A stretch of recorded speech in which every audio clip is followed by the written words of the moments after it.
안녕하세요, 고디정입니다. 고디정의 부킹 두 번째 시작하겠습니다. 오늘 소개할 책은 꽤 진귀한 책인데요. 책을 본격 소개하기 전에 어떤 분들에게 이 책이 맞을지 그것부터 이야기해 보려고 해요. 옛날 책이 귀할 때, 책 말고 읽을 거리가 없을 때, 그 시절에는 마치 벽돌을 건네면서 이거 책인데요 라고 말해도 그것조차 팔릴 정도였다고 합니다. 세상에는 읽을 게 많고 책보다 재미있는 게 너무 많습니다. 그래서 지금 시절에는 만인에게, 모든 사람에게 어울리는 책은 매우 드물고 사람마다 맞춤 책이 있는 것 같습니다.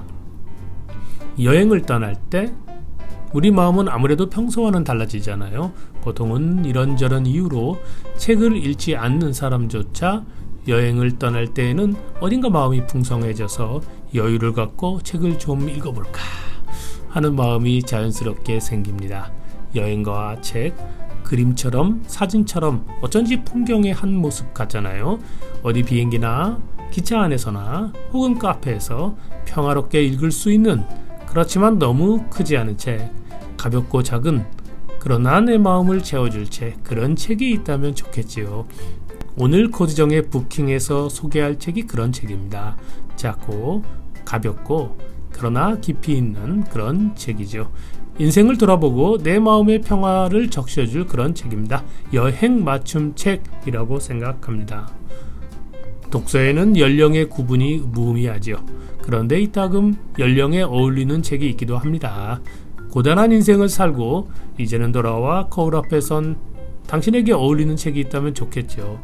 가진 노력, 모험, 그러고는 잦은 실패를 경험한 사람만이 느낄 수 있는 깊이라는 게 있습니다. 그런 깊이가 고스란히 담긴 책을 오늘 소개합니다. 이 책은 나쁘게 말하면 체념의 정서가 있습니다. 좋게 말하면 달관의 평정심이 있습니다. 그래서 이 책은 자기 능력을 신뢰하면서 무엇인가 계속 도전해보려는 젊은 연령의 독자에게는 좀 어울리지 않을 수도 있습니다. 그러나 인생을 되돌아보려는 시니어에게는 완전 필독서라 평가할 수 있습니다. 도대체 어떤 내용이 이 책에 담겨 있는 걸까요? 조금만 읽어보겠습니다. 통제할 수 있는 일과 통제할 수 없는 일이라는 제목의 이 책의 1장입니다. 세상에는 자신이 통제할 수 있는 일과 통제할 수 없는 일이 있습니다. 머릿속에 떠오르는 생각과 마음의 충동, 욕망, 혐오는 자신이 하기에 달려있으므로 통제할 수 있지만 건강이나 재산, 명성, 권력은 자신에게 달린 일이 아니므로 스스로 통제할 수 없습니다.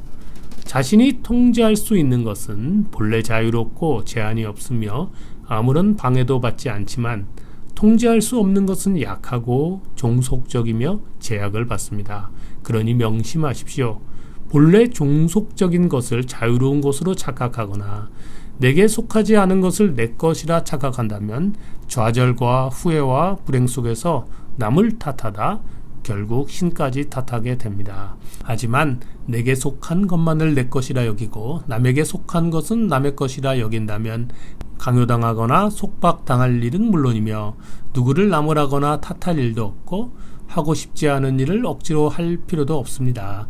따라서 해를 입을 일도 적을 만들거나 다칠 일도 없습니다. 제12장 평정심입니다. 더 나은 삶을 살고 싶다면 일을 제대로 못하면 수입이 끊길 것이라거나 아랫사람을 보면서 잘못을 바로잡아주지 않으면 쓸모없는 인간이 되고 말 것이라는 식의 걱정은 하지 마십시오. 걱정 속에서 배불리 사느니 마음 편히 굶는 편이 낫고 불안해하며 불행하게 사느니 쓸모없는 아랫사람을 두는 편이 낫습니다. 제19장 진짜 좋은 것 읽어볼까요? 자신의 힘으로 이길 수 없는 싸움에 덤벼들지 마십시오. 그러면 패배하지 않습니다. 명예나 권력을 가진 사람 또는 한 분야에서 높은 평가를 받는 사람들을 보더라도 위축되지 말고 그저 행복한 사람이구나 생각하십시오.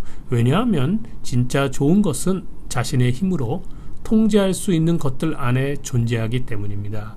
거기에는 시기심이나 경쟁심이 파고들 여지가 없습니다. 그러니 높은 명예나 권력, 지위를 바라지 말고 오로지 자유롭기를 바라십시오. 그 유일한 방법은 자신의 힘으로 통제할 수 없는 일은 바라지 않는 것입니다. 이 책은 총 53개의 장으로 이루어졌습니다. 이제 잠시 책을 덮고 이 책의 저자가 누구인지, 제가 어떤 생각으로 이 책을 기획하고 편집하게 됐는지 나름의 사연과 생각을 이야기하도록 하겠습니다. 고대 로마 시대의 전성기를 일컬어 오현제 시대라고 합니다.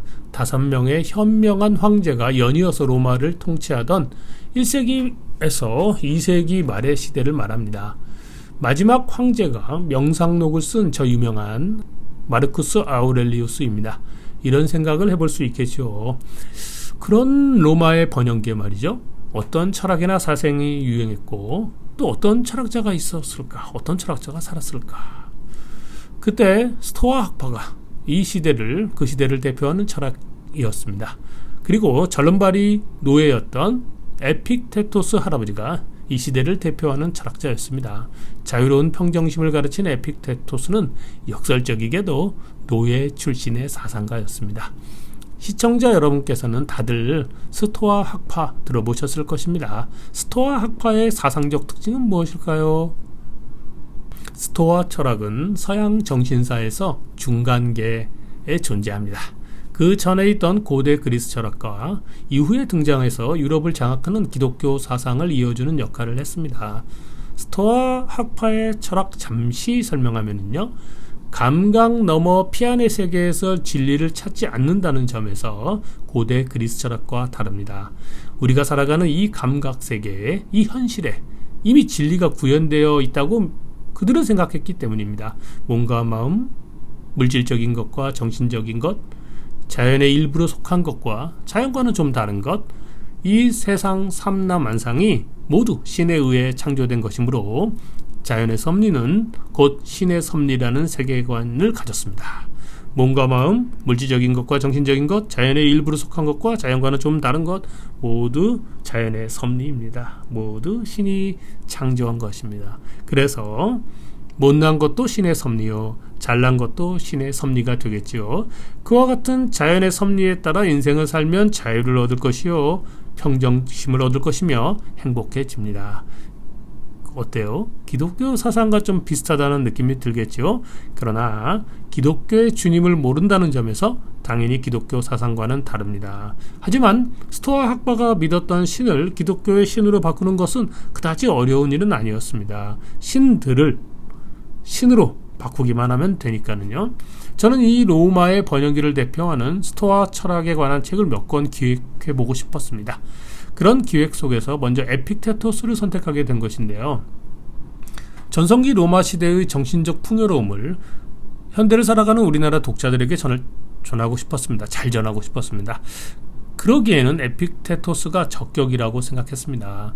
스토아 철학의 정수를 보여주는 철학자였으면 했습니다. 그런 사람이 또 바로 에픽테토스였습니다. 에픽테토스 할아버지를 잠시 소개해 볼까요? 로마 시대를 살았던 고대 그리스의 위대한 철학자였습니다. 그는 한때 비천한 삶을 살았습니다. 지금의 터키 영토인 프리기아 지방에서 출생했지만 곧 네로 황제의 행정비서관인 에파프로디투스의 노예로 보내졌습니다.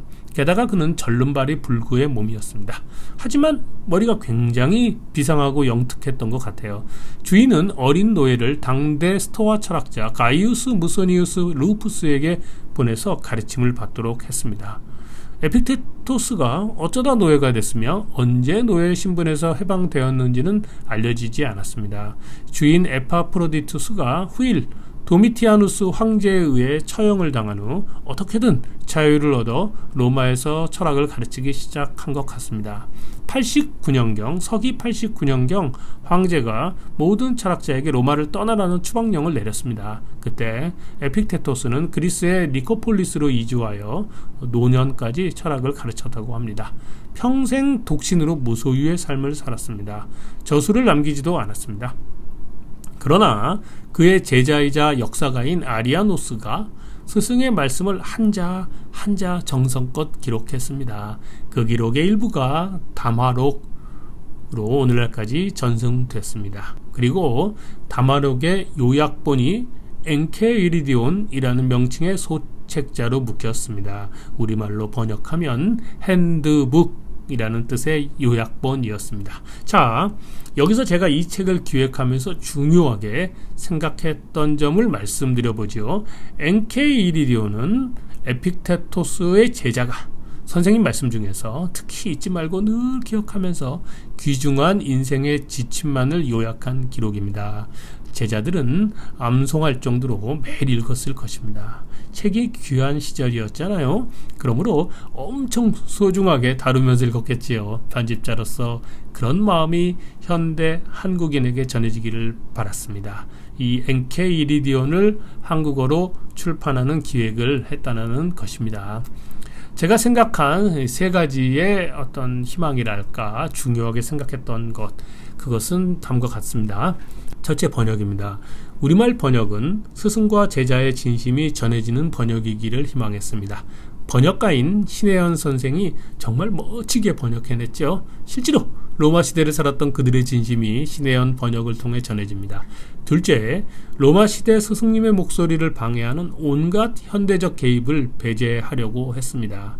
학문적인 접근이나 현학적인 해석을 철저하게 배제하면서 고대의 지혜가 순수하게 우리 한국 독자에게 전해지기를, 로마인의 지혜가 현대 한국 독자들에게 낯설지 않게 전해지기를 희망했습니다. 그러나 우리는 로마 사람이 아닙니다. 옛날 사람과 달리 우리는 바쁘게 살아가는 현대인이잖아요. 이런 현대인에게 편집자는 어떤 프라핏을 줄 수 있을까? 이게 저의 당시의 고민이었습니다. 그래서 독자를 위해 이 53개의 장 제목을 내용에 맞게 붙였습니다. 그러니까 장 제목은 원문에는 없는 것이었는데 편집자가 추가했다, 이런 말입니다. 아주 사소한 독자를 위한 배려입니다. 셋째, 핸드백이나 작은 가방에 들어갈 정도로 혹은 속주머니에 들어갈 정도로 작고 가볍게 디자인이 되기를 바랐습니다. 그래야만 어디에서든 언제든지 읽을 수 있기 때문입니다. 이 책의 제목인 엔케 이리디온이 바로 작은 핸드북을 뜻하기 때문입니다. 그 원제와 어울리는 디자인이 되기를 바랬습니다. 디자인 볼까요? 작습니다. 거기가 아주 작은, 제 졸저 괘씸한 철학 번역에 비해 절반 정도밖에 되지 않는 사이즈입니다. 쪽수도 170페이지 좀 넘는 정도에 불과해서 얇습니다. 본문 디자인도 아주 여백이 많아서 읽기 어렵지 않습니다. 편하게 읽을 수 있습니다. 마음 먹으면 1시간이면 다 읽습니다. 읽을 때마다 마음이 새롭고 평화로워집니다. 그런데 100시간도 넘게 반복해서 읽을 수 있는 게 이 에픽테토스 사상의 장점입니다.